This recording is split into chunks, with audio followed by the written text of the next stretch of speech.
All right, welcome back to the classroom. Dr. Andrew Gorecki here, physical therapist at Superior Physical Therapy. Answering another really common question I get about stenosis. Do I need surgery for stenosis? Very, very common question. And my answer to that is it depends.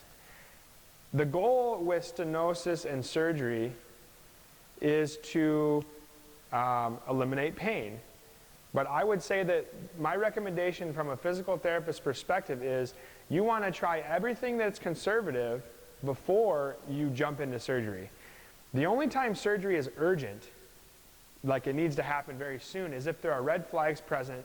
And those red flags is there weakness in the leg? Commonly you'll see somebody with foot drop. Their foot starts to become weak or their toes start to not move. That's an emergency symptom. If there's any changes in your bowel or bladder function, so if you're losing control of your bowel or bladders, that can be caused from compression of the nerve because of stenosis. That's an emergency situation.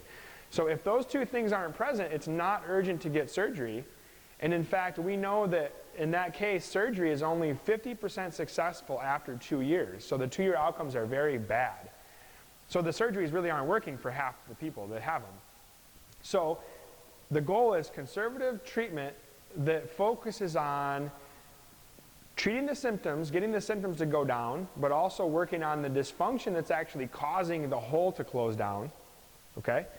So doing those are really, really important before you even consider surgery, unless there's emergency red flags like we talked about before.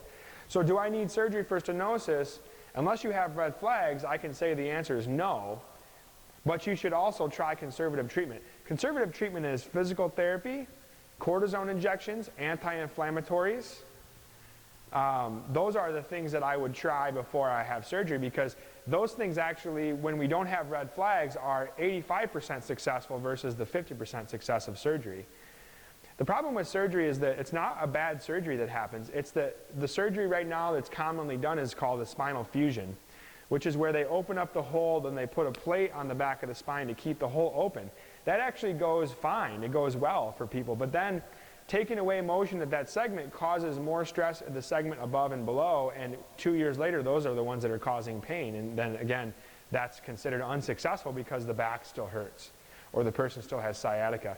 So I would recommend conservative care before even considering surgery, because the statistics are poor. There's a risk factors always with surgery. We know those. I don't have to go through those. But focusing on conservative management, which is corrective movements to help open up the hole and then decrease the movements that are causing the hole from closing down. We talked about in previous videos the foot and ankle, the hip, and the upper spine. Are they moving optimally? If those 3 areas are not moving optimally, then I'm not even going to consider surgery. So there's my answer on that.